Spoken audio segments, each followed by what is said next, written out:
কমিশনের স্বায়ত্তশাসন পুনঃপ্রতিষ্ঠা এবং মন্ত্রণালয়ের অযাচিত আমলাতান্ত্রিক হস্তক্ষেপের প্রতিবাদে পঞ্চম দিনের মতো অবস্থান কর্মসূচি পালন করছেন পরমাণু শক্তি গবেষণা প্রতিষ্ঠানের বিজ্ঞানী এবং কর্মকর্তা কর্মচারীরা। আশুলিয়ায় গণকবাড়ি এলাকায় নিজ প্রতিষ্ঠানে তারা এই অবস্থান কর্মসূচি পালন করছেন। তারা জানিয়েছেন তাদের মোট 11টি দাবি রয়েছে।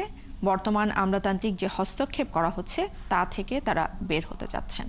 এ সময় বাংলাদেশ পরমাণু শক্তি বিজ্ঞানী সংঘ সাধারণ সম্পাদক গোলাম রসুল বলেন, দাবি মেনে নেওয়া পর্যন্ত প্রতিদিন অবস্থান কর্মসূচি পালন করা হবে।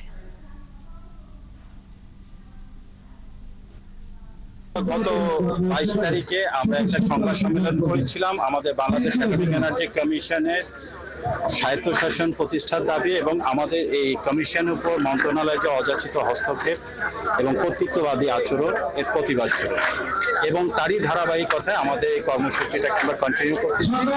আমরা শান্তিপূর্ণভাবে আমাদের কর্মসূচিটুকু